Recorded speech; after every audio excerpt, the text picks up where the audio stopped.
కలిగిన మా తండ్రి, కృపా కనిక్రములు కలిగిన మా దేవా, మహోన్నతుడా, నీ కొందనాలయ్యా. నీ మహాప్రేమ కనిక్రమను బట్టి ఇదిగో తండ్రి, ఈ ఉదయకాలం మీ నామాన్ని ఆరాధిస్తూ ఉన్నాం. గొప్ప దేవుడు, చాలిన దేవుడు నాయన. మా పట్ల మీకున్న ప్రేమ కొందనాలు. మా జీవితాలు విసరి వెళ్ళి మరలి రాని గాలి వంటివని, అలాంటి మా జీవితాలకు మీరు ఆశ్రయంగా ఉన్నారని, విజయమై ఉన్నారని నాయన, ఎదుగుదలిచ్చే దేవుడిగా ఉన్నారని మీరు 144 కీర్తనలో నుంచి ఈ ఉదయకాలం మాట్లాడినందుకు స్తోత్రం నాయన. ఎంత స్తుతించినా నీ రుణం తీర్చుకోలేం ప్రభువా. భౌతిక సంబంధమైన ఎదుగుదల మాత్రమే గాక ఆత్మీయంగా ఇహపరములలో కూడా ప్రభువా, శాశ్వత కాలం మీతో ఉండుటకై మీరు మాకు ఇచ్చిన ఆత్మీయ ఎదుగుదలకై వందనాలు. ప్రభువును ఆరాధించే అనుభవం ఒకప్పుడు లేదు, ఇప్పుడు మాకు ఇచ్చారు నాయన. మారు మనసు అనుభవం ఒకప్పుడు లేదు, ఇప్పుడు మాకు ఇచ్చారు. సంఘ సహవాసం, ప్రభు బలలో చేయవేయటం ఒకప్పుడు లేదు నాయన, ఇప్పుడు మాకు ఇచ్చారు. ఇలాగూ ఎన్నో ఆత్మీయ విలువలు మాకు నేర్పారు. మా పట్ల మీ కృపను, ప్రేమను కనుపరిచారు. నీ దయంతటి కొందనాలు, నీ కనికరమును కొందనాలు. అన్నిటికంటే ముఖ్యంగా సిలువలో ప్రాణం పెట్టి మీ యొక్క అమూల్యమైన యవన రక్తమును నా కొరకు, మా కొరకు ధారపోసి నన్ను, మమ్మలను విమోచించి నీ ప్రజలుగా చేసుకున్నారు. ఇటు గొప్ప దేవునికి ఏమి రుణం తీర్చుకోలేను. నన్ను నేను తగ్గించుకుంటూ మీ నామాన్ని హెచ్చిస్తూ మా ప్రభువును ప్రియరక్షకుడైన యేసుక్రీస్తు నామములో స్తుతి ఆరాధన సమర్పిస్తున్నాను తండ్రి. ఆమేన్.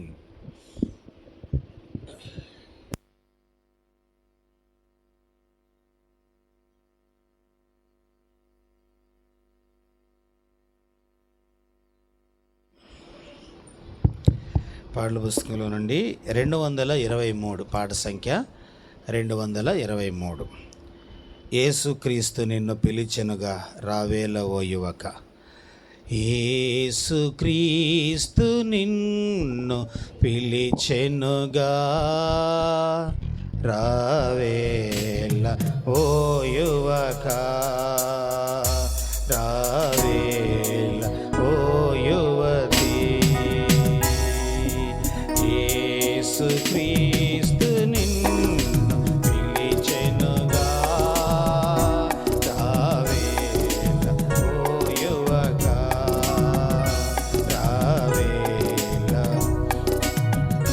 దుర్దినములు రాకముందే స్మరించుము రక్షకుని. దుర్దినములు రాకముందే స్మరించుము రక్షకుని. ఘనమైన రక్షణను మీ లక్ష్యము చేయకుమా. ఘనమైన రక్షణను మీ లక్ష్యము చేయకుమా. నీ హృదయము ప్రభుకిమ్ము, ప్రభు జీవము నీ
వాక్యాన్ని చదువుదాం. పరిశుద్ధ గ్రంథములో నుండి హెబ్రీలకు రాసిన పత్రిక 12వ అధ్యాయము.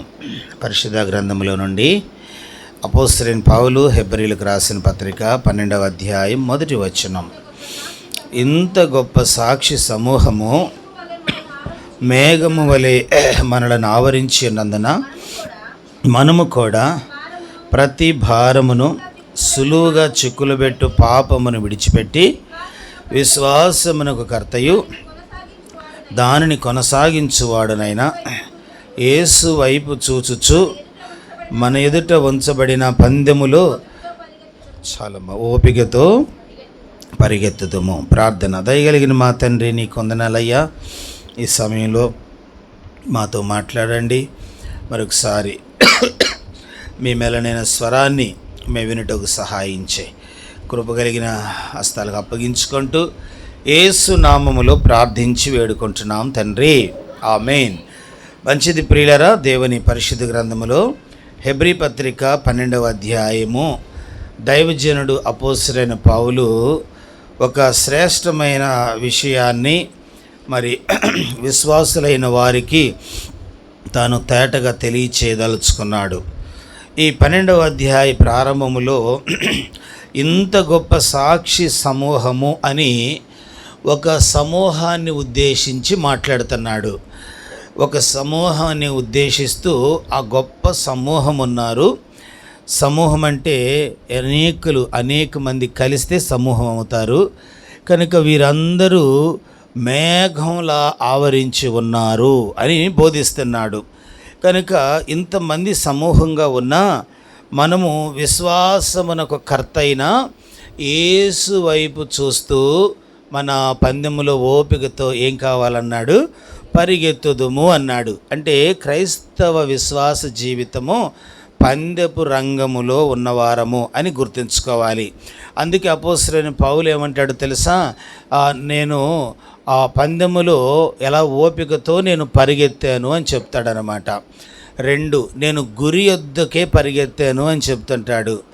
పరిగెత్తేవాడు మితము కలిగిన వాడిగా ఉండి పోరాడాలి అని చెప్తుంటాడు. కనుక విశ్వాస జీవితం అంటే మనకు వెంటనే అర్థం కావాల్సిందేంటి? మనము కూడా పందెపు రంగంలో ఉన్నవారం. పందెపు రంగంలో ఉన్నవానికి ఏ ఆలోచన ఉంటుంది? ఇంటికాడ వాళ్ళు ఏం చేస్తున్నారు అని ఆలోచిస్తాడా? రేపు నేను ఏం తినాలి అని ఆలోచన చేస్తారా? ఎల్లుండి ఫంక్షన్లో ఏ బట్టలు కట్టుకోవాలి అని ఆలోచిస్తారా? చెప్పండి. పందెపు రంగంలో ఉన్నవాడు ఒకే ఆలోచన, నేను అందరికంటే స్పీడ్గా, అందరికంటే వేగంగా నేను ఫస్ట్ ప్రైజ్ ఎలా సంపాదించాలి. అతని గురి, అతని ధ్యేయం అంతా కూడా పరుగు మీదే ఉంటుంది. విశ్వాసములో కాలు పెట్టక మునుపు మన మనస్సు, మన ఆలోచన విధానం, మన యొక్క హావభావాలు ఈ లోక సంబంధమైన వాటి చుట్టే పెనవేసుకొని ఉంటాయి. ఎప్పుడైతే నమ్మి బాప్తీసం పొంది రక్షణ అనుభవంలోకి వచ్చారో, ఎప్పుడైతే ప్రభువును ఆరాధిస్తూ ఆయన శరీరమును రక్తమును తిని త్రాగుతున్నారో, అప్పుడు నీవు గ్రహించాల్సిన సత్యం ఏంటంటే, నేను ఆత్మ సంబంధమైన పందెములో ఉన్నాను, నేను ఆత్మ సంబంధమైన పరుగులో ఉన్నాను. కనుక ఈ ఆత్మ సంబంధమైన పరుగులో నేను వెనుకబడే వ్యక్తిగా ఉండకూడదు. నేను గురి యొద్దకు గురి కలిగి పరిగెత్తాలి అని ఆలోచన పెట్టుకునే వారిగా ఉండాలి. దేవుని యొక్క సేవకుడు పౌలు ఏమంటున్నాడు? ఇంత గొప్ప సాక్షి సమూహము అన్నాడు. ఎవరు ఈ సాక్షి? బహుశా 11వ అధ్యాయంలో ఉన్న విశ్వాస వీరులై ఉంటారు. 11వ అధ్యాయములో మీరు మొత్తం చదవగలిగితే తరువాత నీతిమంతుడైన హేబేలు, అలాగే ఓడ నిర్మించిన నోవాహు, విశ్వాసులకు తండ్రి అయిన అబ్రహాము కుమారుడైన ఇస్సాకు, యాకోబులు, ఆ తర్వాత యోసేపు, మోషే, ఆ తర్వాత అనేక మంది న్యాయాధిపతులు, రాజులు, భక్తులు, ఒక గొప్ప సాక్షి సమూహంలాగా మరి పాత నిబంధనలో ఉన్నవారు ఈ యొక్క 11వ అధ్యాయంలో వారి పేర్లు ప్రస్తావించడం జరిగింది. కనుక వీరందరూ దేవుని సాక్షులుగా ఉన్నారు. మనము కూడా క్రీస్తు సాక్షులమే. యేసు ప్రభువారు ఈ లోకం నుంచి ఆయన ఆరోహణం అవుతూ ఏమన్నాడు? యేసయ్య శిష్యులను, మీరు ఈ సంగతులకు మీరే సాక్షులు. మనలను సాక్షులుగా ఆయన పెట్టి ఈ లోకం నుంచి ఆయన వెళ్ళిపోయారు. మరలా ప్రభు త్వరగా రాబోతున్నారు. అయితే ఈ లోపు మనం ఏం చేయాలి? మనం ఏం చేయాలో చదవండి. 12వ అధ్యాయం 1వ వచనం. ఇంత గొప్ప సాక్షి సమూహము మేఘము వలె మనలను ఆవరించి ఉన్నందున మనము కూడా ప్రతి భారమును సులువుగా చిక్కులు పెట్టు పాపమును కనుక మొదటిగా ఏమంటున్నాడంటే, మనము విశ్వాసులము కనుక, మనము రక్షణ పొందిన బిడ్డలము కనుక, మనము విశ్వాసులముగా పరిగెత్తవలసిన వారిగా ఉన్నాము కాబట్టి మీరు ఒక పని చేయాలి. అదేంటంటే, ప్రతి భారమును సులువుగా చిక్కులు పెట్టు పాపమును విడిచిపెట్టి. దేన్ని విడిచిపెట్టాలంట? పాపమును విడిచిపెట్టి. పాపమును దేవుడు విడిచిపెట్టమన్నవి అన్ని మంచివే. దేవుడు మానవుడిని విడిచిపెట్టమన్న వాటిల్లో లాభకరమైనది, ప్రయోజనకరమైనదంటూ ఏదీ ఉండదు. గమనించారా? మనకు తెలియకనే చాలాసార్లు దేవుని మాటలను అపార్థం చేసుకుంటాం. దేవుని విషయాలను, దేవుని వర్తమానాన్ని మనము అవగాహన లేని వారిగా ఆలోచిస్తూ ఉంటాం. దేవుడు విడిచిపెట్టమన్నవి పాపమును. దేన్ని విడిచిపెట్టమంటున్నాడు? పాపమును. ఇంతకు పాపం అంటే ఏంటి చెప్పండి, చదువుదాం. పరిశుద్ధ గ్రంథంలో యోహాను రాసిన మొదటి పత్రిక. బైబిల్ చక్కగా తెరచి వాక్యం చూడటం నేర్చుకోవాలి, అలవాటు చేసుకోవాలి. 3వ అధ్యాయము 4వ వచనం. 3వ అధ్యాయం 4వ వచనం. పాపము చేయు ప్రతివాడును ఆజ్ఞను అతిక్రమించును, ఆజ్ఞ అతిక్రమమే అది విషయం. పాపం అంటే ఏంటి చెప్పండి? ఆజ్ఞ అతిక్రమం. ఆజ్ఞ అతిక్రమం. ఆజ్ఞలు రకరకాలుగా ఉన్నాయి. తల్లిదండ్రుల ఆజ్ఞలు కొన్ని ఉంటాయి పిల్లల విషయంలో. ఇంట్లో ఏవండి, స్కూల్లో మాస్టర్ గారి ఆజ్ఞలు కొన్ని ఉంటాయి విద్యార్థుల దగ్గర, విద్యార్థుల మీద ప్రయోగిస్తుంటారు. అలాగే అధికారులు కొన్ని ఆజ్ఞలు జారీ చేస్తారు తమ యొద్ద ఉన్న ఉద్యోగస్తులకు. అలాగే దేవుడు కూడా ఆత్మీయంగా కొన్ని ఆజ్ఞలు ఆయన ఏర్పాటు చేశాడు. కనుక ఆజ్ఞ అతిక్రమమే ఏమైపోతుందంట? పాపము. పాపము. మనుష్యుడు తల్లిదండ్రుల ఆజ్ఞలను గౌరవిస్తాడు. అలాగే స్కూల్లో విద్యార్థి ఆ యొక్క టీచర్ గారి ఆజ్ఞలను గౌరవిస్తారు. ఆఫీసులో పై హైయర్ ఆఫీషియల్స్గా ఉన్న అధికారుల ఆజ్ఞలకు శిరస వహిస్తారు. దేవుని ఆజ్ఞను పెద్దగా పట్టించుకోరు. దేవుని ఆజ్ఞను మనం పెద్దగా పరిగణలోకి తీసుకోం. అదేంటో మరి. కనుక ఆజ్ఞ అతిక్రమమే పాపము అని బైబిల్ చెప్తుంది. ఆదికాండము నుండి ప్రకటన వరకు దేవుడు ఎన్నో ఆజ్ఞలు మనకి ఇచ్చాడు. ఆజ్ఞలను అతిక్రమించి ఆశీర్వాదం పొందటం అసాధ్యం. ఆజ్ఞలు లోబడి నష్టపోవటం కూడా అసాధ్యం. ఖచ్చితంగా నువ్వు దీవించబడతావు. అది నష్టమంటే ఉండనిది ఆజ్ఞ. ఆజ్ఞను అనుసరించుట ద్వారా, ఆజ్ఞను ప్రేమించుట ద్వారా మనం ఖచ్చితంగా మేలు పొందుకుంటాం. అయితే బాధాకరమైన విషయం ఏంటంటే, ఆజ్ఞను అతిక్రమించటం ద్వారా మనుషుడు పాపిగా మారిపోతున్నాడు. చూడండి, దేవుని వాక్యములో నుండి ఇదే యోహాను రాసిన మొదటి పత్రిక 5వ అధ్యాయము 17వ వచనం. 17వ వచనం. సకల దుర్నీతియు పాపము, అయితే మరణకరము కాని పాపము కలదు. అక్కడేమో ఆజ్ఞ అతిక్రమం అన్నాడు. 17వ వచనములో 1 కాదు 2 కాదు, సకల దుర్నీతి అంటే ఎన్ని విషయాల్లో నీతి లేని పనులు, నీతి లేని విధానాలు, నీతి లేని ప్రయాణాలు, నీతి లేని ఆలోచనలు, నీతి లేని సాంప్రదాయాలు ఎన్ని చేశావో అవన్నీ కూడా ఏంటంట? సకల దుర్నీతి. దుర్నీతి అంటే అర్థం ఏంటి? నీతి లేదు అందులో, అంటే పరిశుద్ధత లేదు అని అర్థం. నీతి లేని ఆచారం, నీతి లేని పరిశుద్ధత లేని అలవాటులు, సకల దుర్నీతి. అది ఏదన్నా కానివ్వండి, ఒక్కొక్కళ్ళు ఒక్కొక్క టైప్ అనుకోండి. కనుక అది ఏదైనా కావచ్చు. కనుక సకల దుర్నీతి కూడా ఏమైపోతుంది? 1 ఆజ్ఞ అతిక్రమం పాపం అన్నాడు, 2 సకల దుర్నీతి పాపం అన్నాడు. రోమాపత్రిక 14వ అధ్యాయం. రోమిలకు రాసిన పత్రిక 14వ అధ్యాయము 23వ వచనం. 23వ వచనం. అనుమానించువాడు తినిన ఎడల విశ్వాసం లేకుండా తినును గనుక దోషి అని తీర్పు నొందును. విశ్వాస మూలము కానిది ఏదో అది పాపము. పాపం అంటే ఏంటో చెప్తున్నా. కనుక విశ్వాస మూలము కానిది, విశ్వాసమునకు చెందనిది, విశ్వాసమునకు ఏమాత్రము సంబంధము లేనిది, విశ్వాస మూలము కానిదేదో అది కూడా ఏమైపోతుంది, అది కూడా పాపమే. విశ్వాస మూలము కానిది పాపం అంటున్నాడు. యాకోబు రాసిన పత్రిక 4వ అధ్యాయం, యాకోబు పత్రిక 4వ అధ్యాయము 17వ వచనం. కాబట్టి మేలైనది చేయనెరిగియు అలాగు చేయని వానికి పాపం అంటే ఏంటంటే మేలైనది చెయ్యనెరిగి.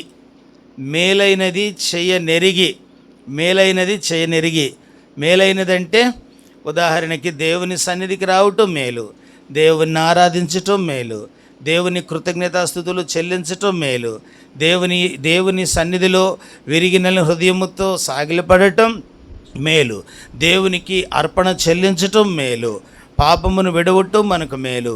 మేలైనది చెయ్యనెరిగి తెలుసు కదూ. కొందరిని దేవుని మందిరానికి రండి మాకు తెలుసులే అంటారు. అంటే మరి ఎందుకు రాలేదు? తెలుసులే అంటే అయిపోయిందా? తెలుసులే అనగానే ఇంకా భక్తి వచ్చినట్టేనా? మన పిల్లలు స్కూల్కి వెళ్ళరా అంటే నాకు తెలుసులే అన్నాడు అనుకో, ఓయ్ మామిడి బొల్లి తెలియగలవాడు అంటారా?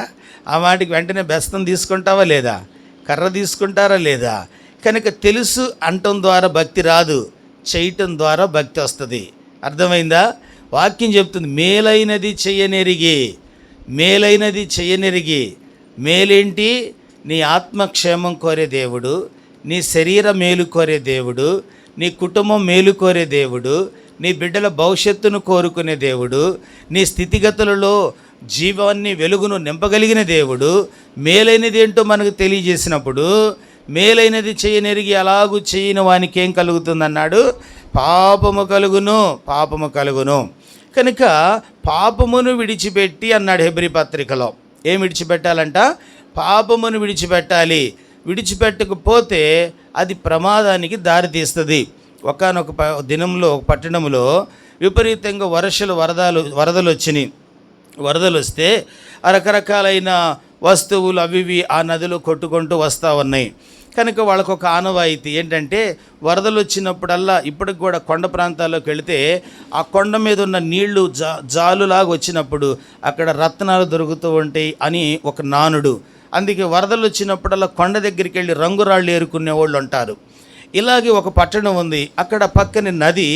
ఆ నది దగ్గరికి వెళ్ళి ఒడ్డు దగ్గర కూర్చునే వాళ్ళు అనేక మంది ఉన్నారంట. అనేక మంది ఏంటంటే నీళ్ళలో ఏదైనా ఒక మంచి వస్తువు వస్తే ఈతగాళ్ళు దూకటం, అది ఎవడు బలవంతుడైతే వాడు దూకి దాన్ని తెచ్చుకోవటం. 2 స్నేహితులు కలిసి వెళ్ళారు. ఒకడు వెళ్ళాడు, మొదటి వస్తువు ఏదో ఒక బిందె దొరికింది, తెచ్చుకున్నాడు. ఇంకొకడు అబ్బాయి ఈసారి వచ్చేది నాదేరా, ఈసారి నేను వెళ్ళి తెచ్చుకుంటాను అన్నాడంట. సరే మంచిది అనుకున్నాడు. ఈసారి ఒక మంచి టేకు ఒక పెద్ద కర్రలాగా వస్తూ ఉంది. దాని మీద చెట్లు కూడా కొంచెం ఇరిగిన కొమ్మలు ఉన్నాయి. ఓహో, మొత్తానికి ఏదో పెద్ద టేకు ముద్దు రానే వస్తుంది, అది కనుక నేను తెచ్చుకుంటే మంచి డబుల్ కాటు మంచం అవుతుంది, నాకు సంతోషంగా ఉంటుందని చెప్పి ఫ్రెండ్తో చెప్తున్నాడు. ఈసారి వచ్చే వస్తువు నాది అని నీళ్ళలోకి దూకాడు.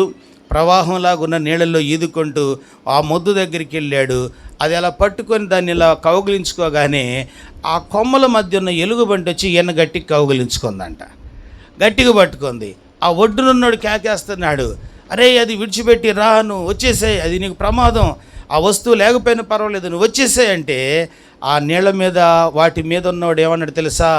అరే నేను విడిచిపెట్టాను కానీ అది నన్ను విడిచిపెట్టలేదు అన్నాడంట.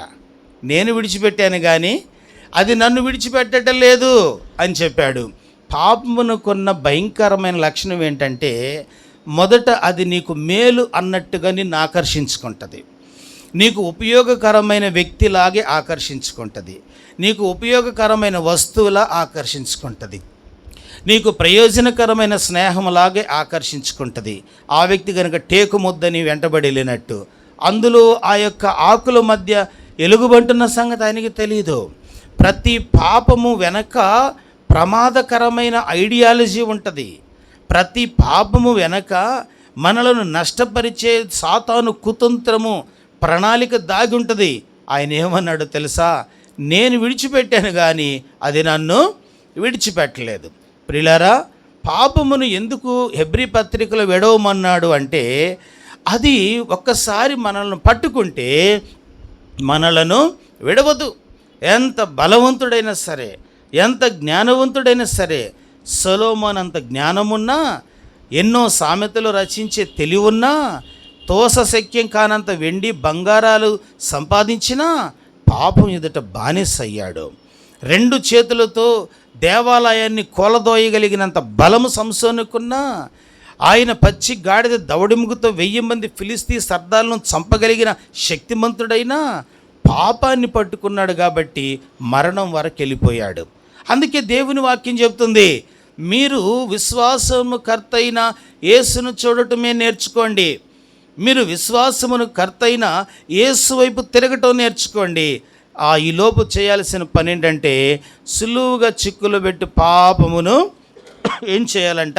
పాపమును విడిచిపెట్టి. ఈ మధ్యాహ్న కాలం దేవుని బిడ్డలుగా మనలో ఇంకా విడవనివి ఏమైనా ఉన్నాయా ఆలోచించాలి. ఇదిగో నా మనస్సాక్షి నన్ను గద్దిస్తున్నా, నేను విడిచిపెట్టలేకపోతున్నా. నా మీద నేరారోపణ జరుగుతున్నా, నేను విడిచిపెట్టలేకపోతున్నా. నీవు ఎవరితోనో ఒక మనిషితో చెప్పుకోనమని నేను అంటలేదు. దేవుని దగ్గర సరిచేసుకుంటే బాగుపడతావు. దేవుని దగ్గర ఏడిస్తే బాగుపడతావు. దేవుని పాదాలు కన్నీళ్లతో కడిగితే ఆయన నిన్ను క్షమిస్తాడు. మనకు తెలుసు కదా, లూకా సువార్త 7లో పాపాత్మురాలైన స్త్రీ ఆ ఊరిలో ఉండెను. ఆమె ఆ ఇంట యేసు ఉన్నాడని ఎరిగి ఆమె వెనుకతట్టు వెళ్ళి ఆమె కన్నీళ్లతో యేసు పాదములను ఏం చేసిందంట? పాదములను కడిగెను. ఎందుకు యేసు పాదాలు కడిగినది? ఈమెకి ఏమైనా ఆయన ఈ బహుమానం ఇస్తాడనా? కాదు. ఆమె అపరాధ భావముతో కుమిలిపోతుంది. జీవితమును నష్టపరుచుకున్న, జీవితంలో నెమ్మది లేని వ్యక్తినైపోయినా, సుఖ సంతోషాలు అనుకున్న దాంట్లో సుఖం లేకుండా పోయినది, ఎంజాయ్ అనుకున్న దాంట్లో నిరాశ మిగిలినది, ఇష్టము అనుకున్న దాంట్లో చీకటి అలుముకున్నది. నా జీవితాన్ని తిరిగి వెలుగ్గా మార్చగలిగింది యేసు ప్రభు మెస్సయ్య మాత్రమేనని ఏడవటం ప్రారంభించింది. కనుక ఆమె కన్నీళ్లు యేసుక్రీస్తు ప్రభువారు గుర్తించాడు. కనుక ఆ ఇంటిలో ఉన్న పరిసయుడు చెదరించుకున్నాడు, కానీ యేసు ప్రభు దయ చూపుతున్నాడు, కనికరపడుతున్నాడు. ఆయన ఎంత అద్భుతంగా మాట్లాడంటే, ఈమె విస్తారముగా ప్రేమించింది కనుక ఈమె విస్తారమైన పాపములు ఏమైపోయినాయి అన్నాడు, క్షమించానన్నాడు. ఎంత గొప్ప మాట! ఆ జీవితానికి ఎంత ధన్యత! ఆమె యొక్క జీవితంలో ఆ దినం ఎంత శుభదినము! ఆమె జీవితంలో ఆ దినము ఎంత అద్భుతకరమైన సంతోషదాయకమైన రోజు! కనుక ఈ మధ్యాహ్న కాలం సులువుగా చిక్కులు పెట్టి పాపమును మనం ఏం చేయాలి? విడిచిపెట్టాలి. పాపము అంటే ఏంటో విన్నాం. ఆజ్ఞ అతిక్రమమే పాపం. విశ్వాసము కానిది పాపం. సకల దుర్నీతి కూడా పాపమే. మేలు నెరిగి ఉండి అలాగూ చేయకపోతే అదేం కలుగుతుంది? పాపం. ఈ పాపం ఏం చేస్తుందంటే సులువుగా చిక్కులు పెట్టేదిగా ఉంటుంది. సులువుగా ఏం చేస్తుందంట? చిక్కులు పెట్టేదిగా ఉంటుంది. చదువుదాం. 2వదిగా పరిశుద్ధ గ్రంథం ఆదికాండం 3వ అధ్యాయము. 3వ అధ్యాయము పరిశుద్ధ గ్రంథములో నుండి 3వ అధ్యాయం 3వ వచనం. అయితే తోట మధ్యనున్న చెట్ల ఫలములను గూర్చి దేవుడు మీరు చావకుండానట్లు వాటిని తినకూడదనియు వాటిని ముట్టకూడదనియు చెప్పానని సర్పము తనెను. అందుకు సర్పము, మీరు చావనే చావరు, ఎలయనగా మీరు వాటిని తినుదినమున మీ కన్నులు తెరవబడుననియు మీరు మంచి చెడ్డలను ఎరిగిన వారై దేవతల వలె ఉందరనియు దేవునికి తెలియనని. కనుక సాతాను పాపము ఎంత ఘోరంగా చిక్కులు పెడుతుందంటే, దేవుని ఉగ్రత స్థానములో దీవెనను ప్రకటిస్తున్నాడు. దేవుడేమన్నాడు? మీరు తినుదినమున నిశ్చయముగా చచ్చెదరు అన్నాడు. కనుక చచ్చెదరు అని దేవుడు చెప్పిన ప్లేస్లో మీరు దేవతలలాగా ఉంటారు అని చెప్తున్నాడు. అసలు ఎంత వ్యత్యాసం గమనించండి. చచ్చెదరు అని చెప్పిన మాట ఎక్కడా? మీరు దేవతల వలె ఉంటారు అని చెప్పే మాట ఎక్కడా? ఈ రెండిటికి అసలు ఏమైనా పొంతనున్నదా? నిజమే, దేవుని వాక్యానికి లోకం మాటలకు పొంతనుండదు. దేవుని ఆజ్ఞకు లోకాజ్ఞకు సంబంధం ఉండదు. దేవుని క్రమానికి లోకము క్రమము అనుకున్న దానికి ఏ మాత్రము పోలికలు ఉండనే ఉండవు. కనుక దేవుని వాక్యం చెప్తుంది ఇక్కడ, పరిశుద్ధ గ్రంథములో మీరు తినుదినమును నిశ్చయముగా చచ్చెదరు. కనుక సులువుగా చిక్కులు పెట్టడానికి అపవాది వచ్చాడు. అపవాది వీళ్ళతో యుద్ధం చేయలేదు. మీరు తింటారా తినరా అని అవ్వమ్మ మెడబట్టుకోలేదు. ఆమె చేయబట్టి బలవంతంగా పండు దగ్గర తీసుకెళ్ళలేదు. లేక ఆదామవ్వలకి భయాన్ని పుట్టించి బెదిరించి పండ్లు తినిపించలేదు. సింపుల్గా వచ్చాడు. ఎంత తీయని మాటలతో వచ్చాడంటే, బలిలాగున్నారు, దేవుడికి తెలుసు మీరు అవి తింటే దేవతల్లాగా ఉంటారని. ఎంత సింపుల్గా మోసం చేస్తున్నాడు. కనుక పాపము సులువుగా ఏం చేస్తుందంట, సులువుగా చిక్కులు పెడతా ఉంటుంది. కొన్ని సందర్భాల్లో చిలికి గాలివానగా మారినట్టు చిన్న చిన్న మాటలే పెద్ద గొడవలకు దారితీస్తూ ఉంటాయి. చిన్ని జోకులే పెద్ద గొడవలకు దారితీస్తూ ఉంటాయి. చిన్ని స్నేహాలే పెద్ద పాపాలకు దారితీస్తూ ఉంటాయి. చిన్ని సంబంధాలే పెద్ద సమస్యలకు కారణంగా మారిపోతూ ఉంటాయి. అప్పుడు అర్థమవుతూ ఉంటుంది పాపము ఎంత సులువుగా చిక్కులు పెట్టిద్దోనని. కనుక పాపముకున్న నైజం ఏంటంటే చిక్కులు పెట్టడం. కుటుంబంలో నెమ్మది లేకుండా, సమాధానం లేకుండా, అభివృద్ధి లేకుండా, ఆశీర్వాదం లేకుండా, దైవ క్రమమే లేకుండా, పరిశుద్ధత లేకుండా, ఎవరి ఇష్టం వచ్చినట్టు వారు బ్రతికేటట్టు పాపము ప్రతి మనిషి కాళ్లకు చేతులకు సంకెళ్ళై చుట్టుకుంటుంది. ఎవరికి వాళ్ళే. కనుక పాపముకున్న నైజము అది సులువుగా చిక్కులు పెడుతుంటుంది. దేవుని వాక్యంలో పౌలు అంటాడు, దానిని విడిచిపెట్టు. ఏం చేయాలంట? దానిని విడిచిపెట్టు. చిక్కులు పెట్టే పాపము నీకు అవసరమా? ప్రార్థన చేయకుండా నీ సమయాన్ని, వాక్యము చదవకుండా నీ సమయాన్ని, దేవుని మందిరమునకు రాకుండా నీ సమయాన్ని, ప్రభువును ఆరాధించకుండా నీ సమయాన్ని దొంగిలించేవి నీకు అవసరమా? దేవుని సేవకుడు ఒకానొక దినాన ఇదే ప్రశ్న గెహాజీని అడిగాడు.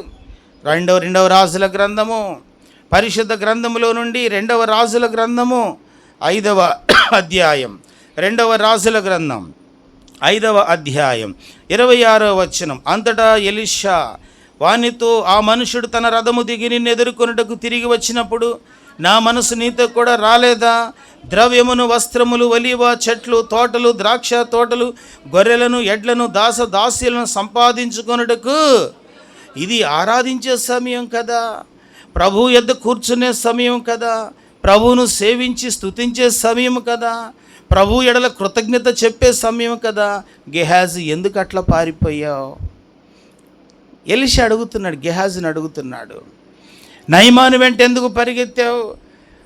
దాసీలను, వెండిని, బంగారమును, గొర్రెలను, ఎడ్లను, దాసీలను సంపాదించుకున్నట్టుకి ఇది నీకు సమయమా? పరిశుద్ధాదివారం మన సమయం ప్రభువుని ఆరాధించటం, ప్రభు యొక్క ముఖ దర్శనం చేసుకోవటం, ప్రభు స్వరమును తృప్తిగా వినటం, హృదయం మార ఆయన ఇంటిలో, ఆయన సన్నిధిలో సాగిలపడటం, ప్రభు యొక్క దయాళత్వాన్ని, మంచితనాన్ని, ప్రేమను, ఆయన కనికరమును హృదయమార నీవు నీ పెదవులతో, మనస్సుతో ఆరాధించటం, ఇందుకొరకు నీకు ఇవ్వబడిన సమయం ఇదే. కనుక చిక్కులు పెట్టి పాపమును చెప్పండి ఏం చేయాలంట? విడిచిపెట్టాలి. అవ్వమ్మ విడిచిపెట్టలేదు. తాను తిన్నది తన భర్తకు కూడా పెట్టేసింది. వాళ్ళిద్దరూ తిన్నందుకు వచ్చిన ఫలితం మనకు తెలుసు. నేల శపించబడినది. ప్రసవ వేదనతో దేవుడు ఆమెను శపించాడు. నీవు ప్రసవ వేదనతో బిడ్డలను కంటావన్నాడు. ఆదాము తన్నాడు, నీ మూలంగా భూమి, నేల శపించబడినది, ముళ్ళ తుప్పలు, గచ్చపొదలు మొలుస్తాయి. అందరితో ఆగలేదు. ఏదేనులో నుంచి వారిని ఏం చేశాడు దేవుడు? వెళ్ళగొట్టి. ఆదికాండం 3:21 చదువుతుంటే, దేవుడైన యెహోవా ఏదేను తోటలో నుండి ఆదామవ్వలను వెళ్ళగొట్టి చిక్కులు తెచ్చే పాపం. కనుక భయము కలగాలి.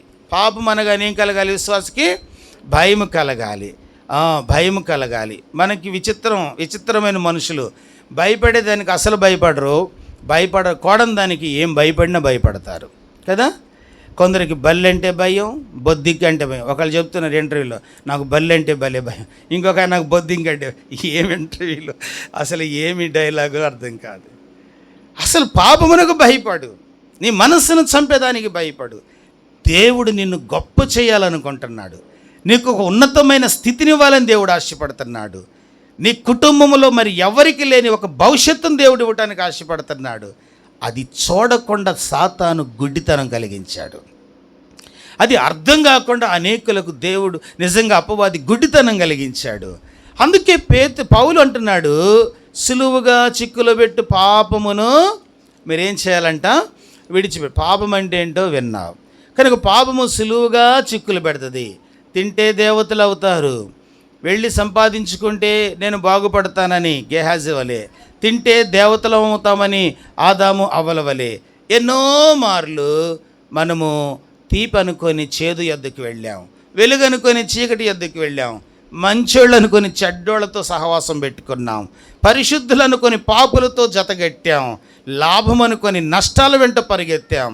ఈరోజు ప్రభు నీతోనే మాట్లాడుతున్నాడు. నీవు చేయవలసిన పని ఏంటో తెలుసా? నీ ఆత్మీయ శారీరక జీవితమునకు చిక్కులు పెట్టే దానిని నువ్వేం చేయాలి?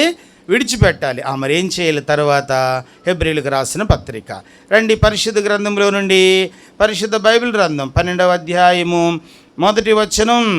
సులువుగా చిక్కులు పెట్టు పాపమును విడిచిపెట్టి విశ్వాసమునకు కర్తయు దానిని కొనసాగించువాడైన యేసు వైపు. దేవునికి స్తోత్రం. ఎంత అద్భుతమైన వచనం అండి ఇది. నీవు యేసు వైపు చూచుచు. ఎవరి వైపు చూడాలంట? యేసు వైపు చూడాలి. యేసు వైపు చూడటం నేర్చుకుందాం. కనుక ప్రభు వైపు చూడటం ద్వారా పాత నిబంధనలో 11వ అధ్యాయంలో భక్తులెందరో ఉన్నారు. అబ్రహాము ఉన్నాడు, ఇసాకు, యాకోబులు, నోవాహు, హేబేలు, దావీదు, నిజంగా దెబోరా, నిజంగా రాహాబు, యోసేపు, అనేక మంది భక్తులు ఉన్నారు.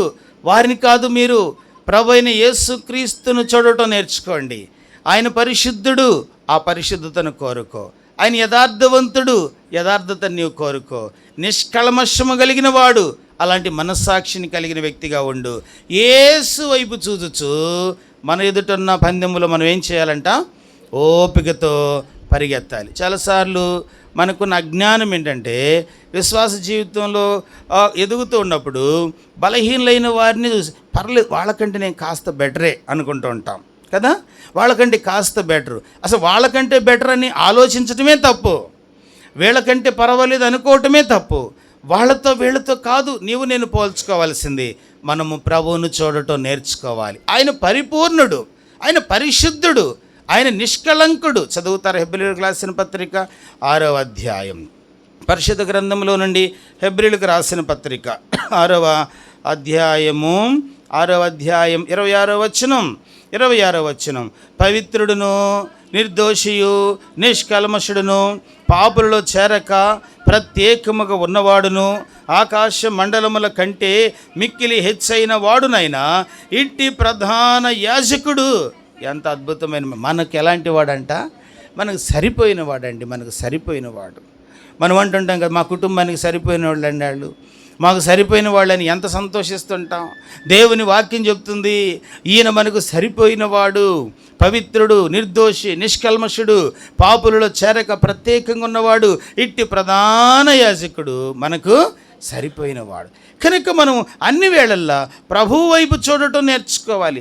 దేవుని చూడటం అనేది మన ఆత్మీయ జీవితానికి శ్రేయస్సు, మన ఆత్మీయ జీవితానికి అది మేలుకొలుపు. మనము పరిశుద్ధత నేర్చుకోవాలా? యేసును చూడాలి. త్యాగం నేర్చుకోవాలా? యేసును చూడాలి. ప్రేమను నేర్చుకోవాలా? యేసు ప్రభువును చూడాలి. ఆయనలో నుంచి నేర్చుకోవటానికే మనం ప్రయత్నించాలి. ఆయనలో నుంచి నేర్చుకోవటానికి మనం ప్రయాసపడాలి. దేవుని వాక్యములో రండి, పరిశుద్ధ గ్రంథము, దేవుని వాక్యాన్ని కీర్తనల గ్రంథము 34వ కీర్తనలో దైవజనుడైన కీర్తనకారుడి మాట అన్నాడు.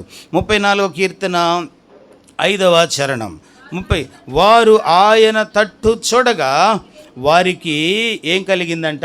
వారు ఆయన తట్టు చూడగా, వారు ఆయన తట్టు చూడగా, వారు ఆయన తట్టు అనగా దేవుని తట్టు, నిజంగా ప్రభువైన యేసుక్రీస్తు వారి తట్టు, తండ్రి అయిన దేవుని తట్టు.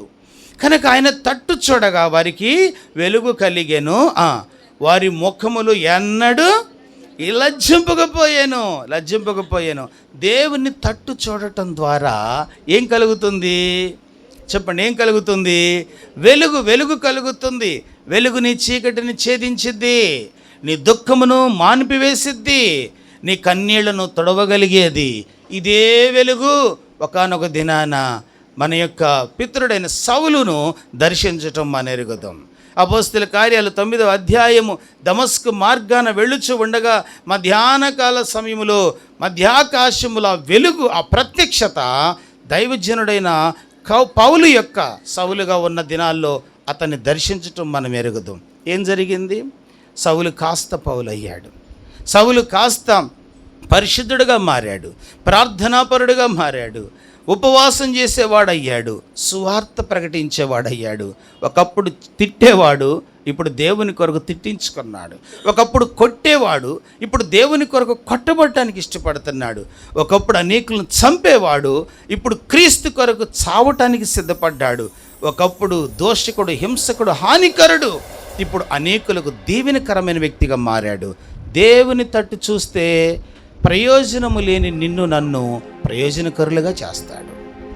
మనము దేవుని తట్టు తిరిగితే చాలు, మనము దేవుని యొక్క వెలుగును ఆస్వాదిస్తే చాలు. కనుక విశ్వాసమునకు కర్త దాన్ని కొనసాగించువాడైన యేసు తట్టు చూడటం ప్రియులారా మన జీవితాలకు క్షేమం. బైబిల్ గ్రంథంలో పేతురు ఒక దినాన ఒక మాట అన్నాడు. అపోస్తుల కార్యములు 3వ అధ్యాయం, అపోస్తుల కార్యములు 3వ అధ్యాయం 3వ వచనాన్ని చదువుదాం. పేతురు యోహాను దేవాలయములో ప్రవేశించబోయినప్పుడు వాడు చూచి భిక్షమడుగగా పేతురును యోహానును వారిని తేరి చూచి మా తట్టు చూడుమనిరి. వాడు వారి యొద్ద ఏమైనా దొరుకునని కనిపెట్టుచు వారి యందు లక్ష్యముంచెను. అందులో పేతురు, వెండి బంగారములు నా యొద్ద లేవు గాని నాకు కలిగినదే నీకిచ్చుచున్నా నజరేయుడైన యేసు క్రీస్తు నామమున నడుమని చెప్పి వాని కుడి చెయ్యి పట్టుకొని వాని లేవనెత్తెను. వెంటనే వాని పాదములను చీలమండలమును దేవునికి స్తోత్రం బలము పొందెను. కనుక పేతురు అంటున్నాడు, మా తట్టు చూడు. పేతురు ఒక భిక్షగాడిది అంటున్నాడు, వాని యొద్ద ఏమైనా దొరుకునని ఆశతో చూశాడంట. పేతురు అన్నాడు, అయ్యా వెండి బంగారాలు అయితే మా దగ్గర లేవు, మా దగ్గర డబ్బు పూర్వకంగా లేదు, మా దగ్గర వస్తుపూర్వకంగా కూడా లేదు, కానీ మా దగ్గర అంతకు మించింది ఉంది.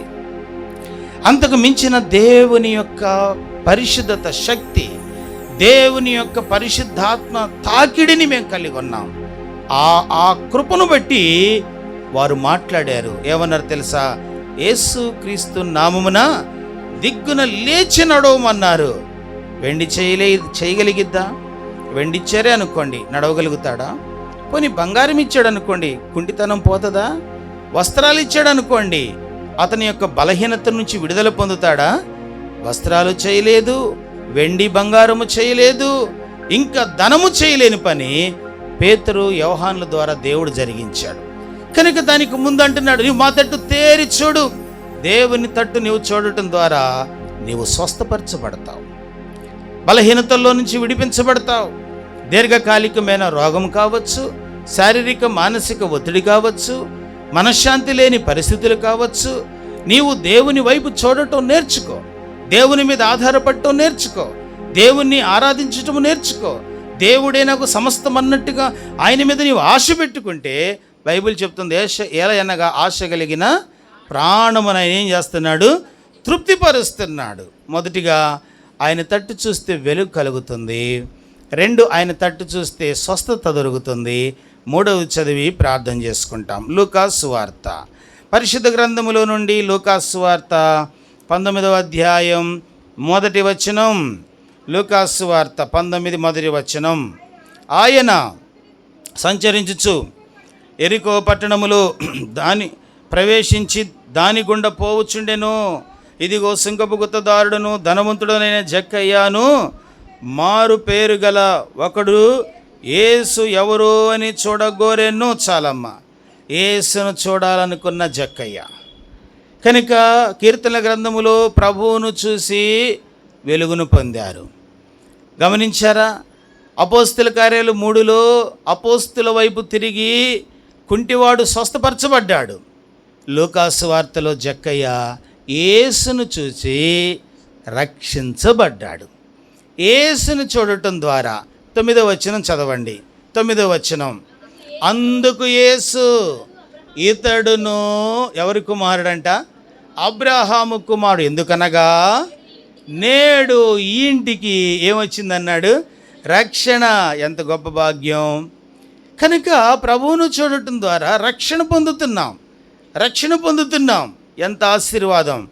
ముఖానికి వెలుగు కలిగింది, శరీరానికి స్వస్థత వచ్చినది, ఆత్మకు రక్షణ లభించింది. అందుకే పౌలు అన్నాడు, విశ్వాసమునకు కర్తయు దానిని కొనసాగించువాడైన యేసును చూడు. జీవితంలో ప్రియులారా, రక్షణ అనేది ఎంతో ప్రాముఖ్యమైంది. ఇంకా నీవు రక్షణ పొందిన వ్యక్తిగా, మారు మనసు పొందిన వ్యక్తిగా, దేవుని సన్నిధిలో దూరస్తునిగా ఉంటే దేవుడు నీతో మాట్లాడుతున్నాడు. ఇంకెంతకాలము నీవు బాప్తిసం లేక, మారు మనసు పొందక దూరంగా బ్రతుకుతావు. జక్కయ్య చూడండి, ఒకేసారి ప్రభువుని చూశాడు, ఒకేసారి తన పాపాన్ని ఒప్పుకున్నాడు, ఒకటేసారితో తనకున్న వాటిని, వ్యర్థమైన వాటిని విడిచిపెట్టాడు. దేవుడు అతన్ని రక్షించుకున్నాడు. దేవుడు తన నోటితో స్వయంగా అన్నమాట, ఇతడును అబ్రహాము కుమారుడే. ఎందుకనగా నేడు ఇతని ఇంటికి ఏమొచ్చింది? రక్షణ వచ్చినది. ప్రభువు తట్టు చూడటం ద్వారా పాపులు రక్షించబడుతున్నారు. ఇది నాలో మనుషులు అర్థం చేసుకోవటం లేదు. ఆయన వైపు తిరిగితే అది ఏదో అయిపోతారు అనుకుంటున్నారు. ఏమో కావు. చీకటిగా ఉన్న నీవు వెలుగ్గా అవుతావు. రోగిగా ఉన్న నీవు ఆరోగ్యవంతుడు అవుతావు. నిరాశ నిస్పృహల్లో ఉన్న నీవు ధైర్యవంతుడిగా మారుతావు. ఒంటరితనముతో ఉన్నాను అనుకున్న నీవు ధైర్యవంతుడిగా మార్పు చెందుతావు. పాపకూపములో నా జీవితం ఇక చాలు అనుకున్న నీకు ఆశలు పుట్టిస్తాడు. ఈ లోకముతో నా జీవితం ముగింపు అనుకున్న నీకు శాశ్వత రాజ్యం ఇస్తాడు. ఆయన తట్టు తిరుగుతారా? మోకరించండి, ప్రార్థన చేసుకుందాం. ప్రభు సన్నిధిలో ఉన్న మనం దేవుని బిడ్డలుగా, ప్రభువా, నా జీవితంలో నేను ఇంకను వీటిని చూస్తూ నా సమయాన్ని నేను చాలా దుర్వినియోగం చేసుకున్నా. పాపం అంటే ఏంటో నాతో మాట్లాడావు. ఎన్నో మార్లు ఇది ఆజ్ఞ అని తెలుసు, అయినా ఆజ్ఞ అతిక్రమించా. ఇది మేలు చెయ్యవచ్చు అని తెలుసు, చెయ్యక కూడా పాపం చేసిన, విశ్వాసము కానిది, సకల దుర్నీతి, ఆజ్ఞను తిరస్కరించిన జీవితం, మేలైనది చేయాలని తెలిసి చేయకపోవటం, ఇలాంటి పాపాలు నాలో ఇంకా ఉన్నాయ్యా. ఒకవేళ అలాగ ఉంటే ఇది నీకు మంచి అవకాశం. ప్రభు దగ్గర సరిచేసుకో. ప్రియ సహోదరి సహోదరుడా, నీవింకను అవిధేయురాలుగా ఉంటే ఎలాగూ దీవించబడతావు? అవిధేయుడిగా ఉంటే ఎలాగూ నీవు గొప్ప చేయబడతావు? దేవుడేమో నిన్ను గొప్ప చేయాలనుకుంటున్నాడు, పాపమేమో ఇతడు ఎట్లా గొప్పవాడవుతాడు అని ప్రశ్నిస్తుంది పాపం. ఈరోజు నీ ఆశీర్వాదానికి అడ్డుపడేదాన్ని విడిచిపెట్టవా? నీ అభివృద్ధికి అడ్డుపడేదాన్ని విడిచిపెట్టవా? ఆయన తట్టు తిరుగు. ఇక చాలు నాయన, వారితో సంబంధం, వీరితో సంబంధం, వీరిని నమ్మి వారిని నమ్మి జీవితంలో సగమైపోయినది. నేను నీ వైపే తిరుగుతానయ్యా, నీ మీదే ఆనుకుంటానయ్యా. నా స్థితిలో మార్పి, నా బిడ్డల్లో మార్పి, నా కుటుంబంలో మార్పు నువ్వు. మేము దిగ్గున లేచి నడిచి గంతులు వేసేవారికి ఉండాలయ్యా. మేము ఆత్మీయంగా చల్లారిపోయాము నాయన. ప్రార్థన చేసుకుంటావా? నేను ఆత్మీయంగా కృంగిపోయిన వ్యక్తిగా ఉన్నాం. నేను ఆత్మీయ అమిటితనంలో ఉన్నా. ఏమాత్రం ఎదుగుదల లేదు, ఆత్మీయ ఉద్యోగం లేదు. దుష్టుడు నన్ను నీరసింపజేశాడు, నాలో ఉద్యోగం లేకుండా చేశాడు. ఓ ప్రభువా, నన్ను కనికరించు అని దేవుణ్ణి అడుగు. నీవు ఆయన తట్టు చూడు. ఈ మధ్యాహ్నం ప్రియ సహోదరుడి సహోదరా, నీవు ఆయన తట్టు చూడు. ప్రభు తిరిగి నిన్ను నూతనపరుస్తాడు, తిరిగి నిన్ను ప్రశంసిస్తాడు, తిరిగి నీకు ఉద్యోగాన్ని ఇస్తాడు, తిరిగి నిన్ను కూడా రక్షణతో అలంకరిస్తాడు. ఈ గొప్ప అవకాశాన్ని నువ్వు పోగొట్టుకుంటావా? ఒక క్షణం ప్రభు దగ్గర తీర్మానం చేసుకో. ఇంతకాలం అజ్ఞానంగా నీ సన్నిధికి దూరం అయిపోయానయ్యా. ఇంతకాలం అజ్ఞానంగా క్రమానికి లోబడలేదయ్యా. ఇంతకాలం అజ్ఞానంగా పరిశుద్ధతకు దూరం అయిపోయానయ్యా. నన్ను క్షమించయ్యా. నీ తట్టు తిరుగుతానయ్యా, పూర్తిగా నీకు లోబడతానయ్యా. ఒక తీర్మానం చేసుకుంటే ఆయన నిన్ను ఇంకను ప్రేమిస్తున్న దేవుడు, నిన్ను ఇంకను క్షమించటానికి ఇష్టపడుతున్న దేవుడు, నిన్ను ఇంకను ఆశీర్వదించడానికి తన చేతులు చాపుకొని నిలబడిన దేవుడు. ఇట్టి కనికరం కలిగిన దేవునికి నీ హృదయంలో చోటివ్వు. అలాంటి కృప పరిశుద్ధాత్మ దేవుడు మనందరికి అనుగ్రహించినట్లు ప్రార్థన చేసుకుందాం. తల్ల వంచి అలాగూ ప్రార్థనాపూర్వకంగా సిద్ధపడదాం.